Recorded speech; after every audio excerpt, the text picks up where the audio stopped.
So that was a really great session. We've got the Slido questions coming online, which I might actually throw straight to. Same process. If you have a question, if you could just indicate and speak clearly into the microphone, identify yourself. So the first question from Slido is actually around how do we communicate to parents the value of the arts? So in particular, teenage boys report vilification for choosing art subjects instead of commerce, for example, at school. So how can we encourage families that arts can be a good choice? What do you guys reckon?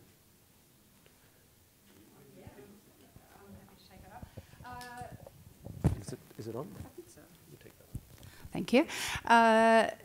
Well, I think what's important is being very clear when students first enrol about the importance of art in the programs, and also of we very much canvass at the very beginning and say we want parents involved in the school, and we want you to understand the importance of the parent-student relationship and in the school. And it's also tapping into the parent community and understanding what value you have in that community, what industry value you have that you can bring into the school. And it is about just talking up the arts and helping them to understand the how they consume art every day, and so we just take a very active role at our school in ensuring that they understand that this is not a wasted or something that won't lead to an ATAR, but something it's not a waste of your ATAR, not a waste of your time. No. What do you reckon, Mark? Well, a few things. We did this big tracking survey called Tell Them From Me, 300,000 students, families, parents, and so it gives us a rich data set. And the evaluation we've just done on that last survey just reinforces the fact that parents often feel quite alienated from high school. You know, they are engaged in primary schools, they're comfortable in primary schools, but we need to do a better job in getting parents into high schools and making them feel comfortable there, and really building the partnership you need for parents to have a constructive learning environment. This is just a case study of what we so often see in education. Everyone is an expert in education because everybody went to school. And part of the challenge you have in dealing with commentary on education is people really framing it through evidence and insight that is formed by their own experience 30 or 40 years ago and untouched by what modern research tells us. You know, you wouldn't accept it in medicine.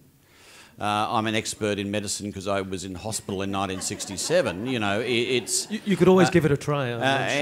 And so I think in a way we need to bring more evidence to bear, explain, I think, all the things we talked about today about the clear linkages between this kind of learning and equipping young people for a complex, fast-changing world, and create an environment where parents feel they can actively engage and participate in that conversation. I noted, Meredith, that you said that was really one of the achievements of your leadership at Bradfield, which is clearly a key to a success. Karen, I'm wondering if you've got a response to how do we find that evidence? Are people doing that kind of work, and is it compelling evidence?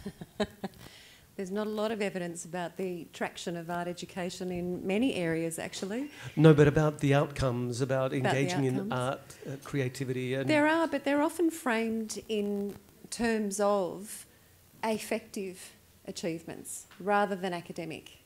So there's very little research about what it is about thinking in the arts that is engendered by the kinds of investigations that you saw in Howard's example, for example. You know, when you were talking about getting them to engage with materials, it's not just using the materials, it's understanding how to apply your knowledge of those materials in a practical form. And that's a lot deeper than just having a bit of fun with the stuff. Yes. I wonder, Howard, what do you think about that, how making the provision of materials, of spaces, and appealing to the natural curiosity of all students? I mean, all of us are born with creativity, but I think part of the role of schooling is to school it out of you, really. That would be my observation. What would you Yeah, look, I say? mean, I've spent the last 20 years primarily working with young people in community, because that as an artist, that's my choice, because ideologically that's where I place my energy. And, you know, when I think about my own daughter or the young people that I've worked with, you know, young people, we are often, they get bussed around and they get told what to do. Young people are often consumers of culture. You know, we enrol our kids into, I enrol my daughter in a dance class. and art is kind of commodified for them. You know, we don't often think about young people as being producers of culture. Yep. And you really showed that that's in fact exactly what they are. And there's so much great evidence that I know the Australia Council have been tracking this longitudinal data for many years. You know, 95% of Australians engage actively in arts and culture. They do stuff with art, Mark. Yeah, and if I can take an easy crack at the university Go right ahead. I mean, I think parents are often acting in the best interest of their kids. And, you know, they want their kids to do well at school to create further opportunities down the track. And I think we really do suffer here, and I think this has been well documented and is articulated by concerns raised in the curriculum review about the impact of the ATAR and the ability to get a great mark that provides you with a great opportunity, influencing perceptions around subject choices. And so I think you have many parents who say, happy for the student to do kind of elective art for a period of time, but once it gets serious, we turned our mind to serious subjects, and serious subjects are those that are awarded by the ATAR system, which is run by the universities, not because of any benefit it's meant to bring to the final years of schooling, but to help universities select who comes in the door here. I had a Vice-Chancellor say to me once, the only problem with the ATAR is what it does to the last 2 years of schooling. Which I quinned to, you know, if it wasn't for the 100-Year War, it would have been a great century. This is... Well, may have been a very good century. So how do we go about ATAR reform? Well, I think ATAR reform is absolutely vital, and that's what I sit on the NESA board. We're talking about that. With Jeff Masters. There is, I think, some clear evidence from other states that 6 or 8 units are as useful as a selective exercise as 10 units. And so what would you do if, in fact, you allowed that space to come back in, to allow students to not just be spending every living, breathing hour on a mark maximisation project? I think that would be a very interesting outcome to see.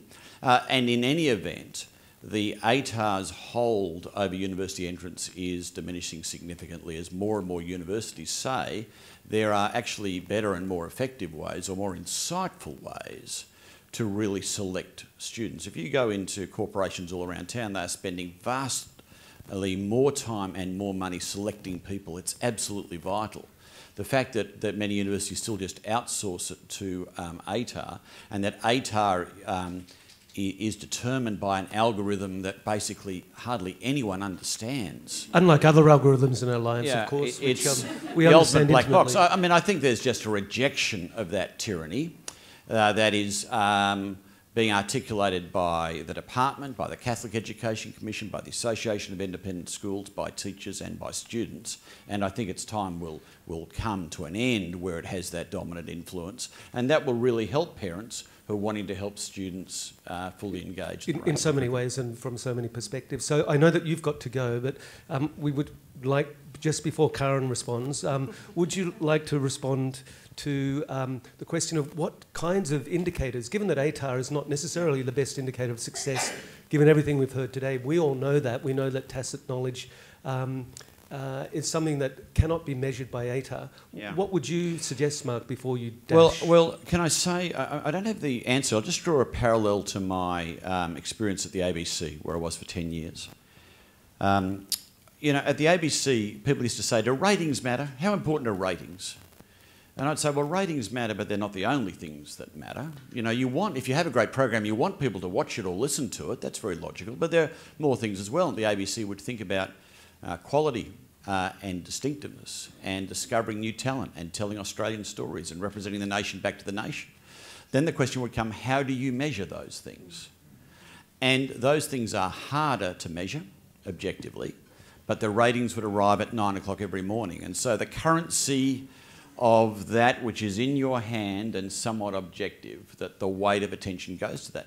I simply think that means more work needs to be done around other measure,ment and other assessment to provide us with insight. It's interesting that a lot of the formative assessment work being done by Michael Anderson and others at Sydney Uni on formative assessment, that came out of drama. Because the drama teachers say, actually, we've been doing this for a long period of time. Objective decision-making around quality, distinctiveness, that's what they have been doing. And so in a sense, I think far more work needs to be done. And that's what I've said to Jeff at ACER. I think if we all know that our current measurement tools are limited, or just limiting things that are important but that they aren't the only things that are important, we need more time and more investment on a broader range of measurement and assessment tools for teachers. We do want to be sure that students are learning. We do want to understand that improvement is taking place. I think we've got to appreciate that our good efforts are not good enough. So that we need to be able to demonstrate that every student is improving every year. So how, when it's more complicated or more subtle and more insightful, do we give teachers the tools to be able to do that? Yeah, fantastic. So I know that Mark really does have to go. We thank you for your presence here. And we really look forward to the continuing dialogue. We're going to go for another few minutes with the remainder of our panel. So Karen, would you like to respond? There we go. Okay. To pick up. Is it on? Yep. Pity Mark just had to go because I wanted to say something about the It's all on ATAR. live streaming. He'll get it. He'll get the memo tomorrow. We were talking before about the binary between sciences and art, and that's come up in Nicholas's discussion, but it's also an inherent factor of the ATAR calculation. Been in many meetings many moons ago trying to exert some kind of logic or some change about how ATARs are calculated for people who do visual arts at the HSC level. The exchange rate, and I equate this, it's the only way I can make any sense of it, is to apply the method of exchanging your dollars for different currencies. The dollar means the same thing, but the exchange on the currency is completely different when you're exchanging it for chemistry, physics, and when you're exchanging it for art. So until those metrics can be aligned to understanding that very high order performances in visual arts are of the same calibre of high performances in the sciences, then we can have a conversation. Yeah, here. I think round of applause. Meredith. I'm sure Ross would agree with me here that having an ATAR of 93.56 in a design course doesn't necessarily mean you're going to be successful in that design course. We had a wonderful story that was all over the press yesterday about our 12-student design and technology project. She created a jacket out of kombucha tea that she grew in her bathtub. She was admitted to the University of Arts London without her ATAR, without the HSC exams, based on that portfolio, and that's, I guess, one of the big focuses we have at Bradfield. Build your portfolio alongside the things that you have to do so that you can enter wonderful colleges like this to extend your creative practice. Yeah, so I think having a portfolio entry of some kind, maybe it's not necessarily kombucha, although, it could catch on. So I think we've got time for one last response from Howard. How does this curiosity and experimentation, how does that find its way into the programs that you're involved in? Look, in a way, I operate outside of the curriculum.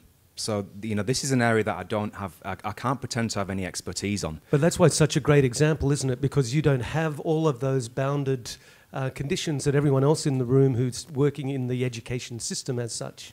Yeah, look, the two studios that I run, I think the great thing is for a lot of the students that I work with, a lot of the young artists that come to the studio, they're really struggling with education, and they're not, a lot of them, the students at One Euro, high school hasn't worked for them, and that's why they've ended up at One Euro. The students at Athelstane, a lot of the kids that come to work at the studio, they're not necessarily seen as the kids that are going to do well academically, they're not doing well in sport. Some people might call them the kind of oddballs. But really what the studio does is it gives them a place where they can openly experiment. It's a safe space. They can be who they are.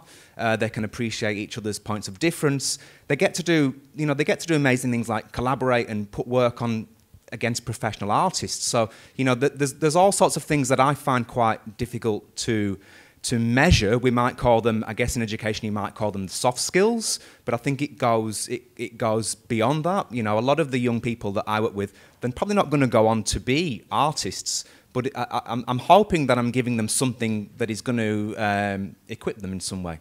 That's fantastic. I think that's a great place to end it. I think the soft skills are the hard skills. Can you join with me in thanking our panellists?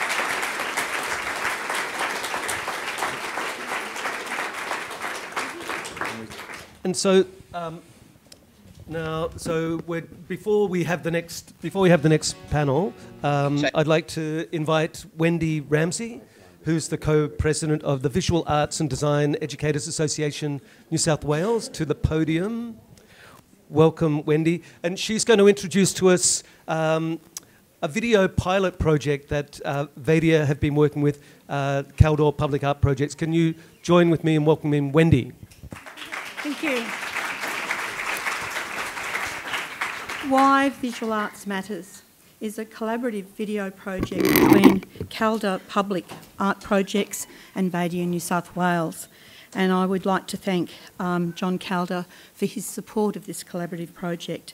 And as already mentioned, Vadia New South Wales has a membership of nearly 1,000 teachers across New South Wales from K to 12 and in the tertiary sector. The video project was a tool for advocacy for visual arts education. We have a strong and rigorous visual arts series of syllabuses from K to 12 in New South Wales. And this video project was offering teachers and students the opportunity to advocate for the subject and to advocate for visual arts education to a wider audience. So this video is the voice of teachers and students across New South Wales in both government and non-government sectors from metropolitan and regional areas, and it represents a snapshot of those video submissions. And I think it's really important to reinforce at this particular time the place of critical and creative thinking in both the making and the studying of works in visual arts, the idea of developing autonomy, reflective practice, and the exchanges with social and cultural connections that underpins visual arts education. It's also important to acknowledge the enthusiasm and commitment to this project from Kathy Kuriaku from from Dulwich Hill Visual Arts and Design High School, and to Antonia Friedman, the Education Manager at Kaldor Art Projects. And I'm just going to leave you with some quotes from a brochure that you will have found on your chair from Vadia. And they are: art education empowers, art education ignites critical thinking and creative action, art education inspires innovation, and art education is future present. Thank you.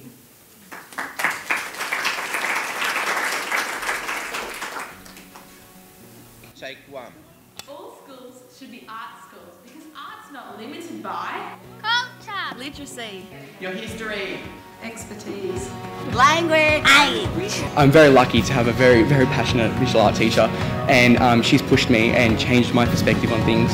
Along with all of the history with art, you learn about movements, wars, politics. It allows you to move through the world in a discerning way. The combination of critical and creative thinking that is inherent to the subject of visual arts is what makes it so unique. It's a form of communication which can be underrated and overlooked. The thing about art, it basically allows the human brain to process in a different way. I never imagined how many opportunities can come out of the arts. It's able to give me a head start on maybe a future profession.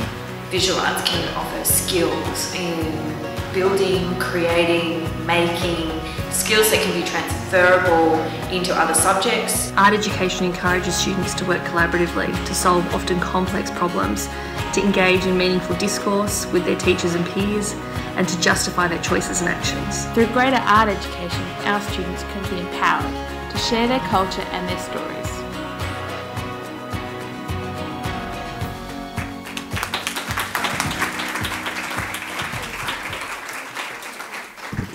Thanks very much for sharing that with us, and it's great to see the views of everyone who's involved in arts education around this state. So thank you very much for that. We move now to our second panel discussion, which is entitled Beyond the Classroom,